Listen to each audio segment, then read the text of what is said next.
Apa aja sih cara dan syarat untuk buat surat keterangan domisili penyelenggaraan pendidikan formal?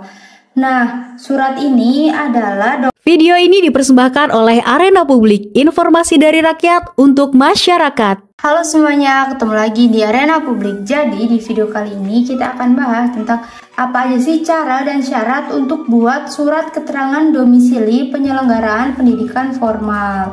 Nah, surat ini adalah dokumen penting yang harus teman-teman bawa untuk menyatakan bahwa suatu lembaga pendidikan formal seperti sekolah, madrasah, dan yang lainnya itu berlokasi dan menjalankan kegiatannya di alamat tertentu. Nah, surat ini akan jadi salah satu syarat legalitas dan perizinan bagi lembaga pendidikan. Terus gimana cara untuk buat surat keterangan domisili penyelenggaraan pendidikan formal? Pertama, teman-teman bisa minta surat pengantar dari RT atau RW setempat ya teman-teman. Nah, nanti teman-teman sampaikan tujuan permohonan teman-teman dan berikan detail tentang lembaga pendidikan yang dimaksud. Nanti mereka akan membuat surat pengantar yang menyatakan bahwa lembaga tersebut benar berlokasi di wilayah mereka. Selanjutnya, teman-teman bisa bawa surat pengantar dari RT atau RW tersebut beserta dokumen persyaratan yang lainnya ke kantor kelurahan atau balai desa, tempat lokasi lembaga pendidikan tersebut. Sampaikan permohonan teman-teman ke petugas pelayanan. Di beberapa tempat mungkin teman-teman diminta untuk isi formulir permohonan SKD PPF. Nah, nanti petugas akan memverifikasi dokumen dan data yang teman-teman serahkan. Selanjutnya, di beberapa wilayah mungkin pihak kelurahan atau desanya, akad atau bahkan dinas terkait ya akan melakukan survei lapangan untuk memverifikasi keberadaan dan kesesuaian lokasi lembaga pendidikan dengan data yang diajukan.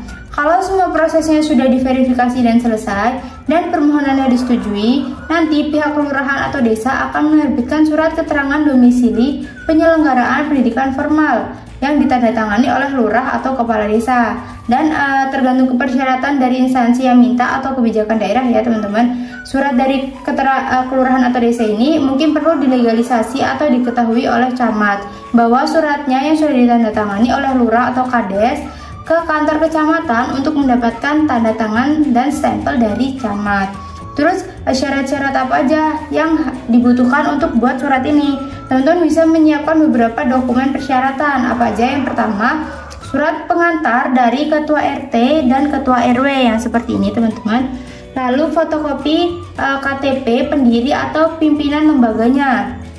Lalu bawa juga fotokopi KK atau kartu keluarga dari pendiri atau pimpinan lembaganya. Lalu fotokopi akte pendirian lembaga, fotokopi surat keputusan atau SK pengangkatan pimpinan lembaga jika ada, dan fotokopi bukti kepemilikan atau penguasaan lahan bangunan seperti sertifikat hak milik atau sertifikat hak guna bangunan, dan perjanjian sewa atau pinjam pakai jika menyewa atau meminjam.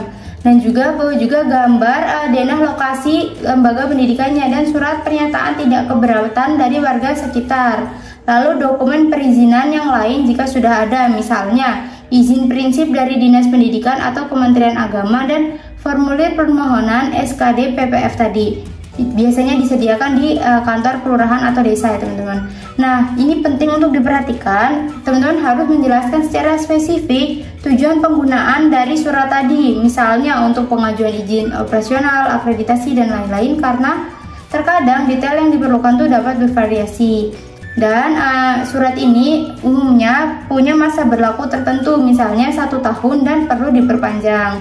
Dan teman-teman, ini penting untuk pengurusan surat ini di tingkat kelurahan atau desa dan kecamatan itu seharusnya tidak dipungut biaya resmi, namun mungkin ada kebijakan retribusi tertentu di beberapa daerah yang perlu teman-teman konfirmasikan terlebih dahulu.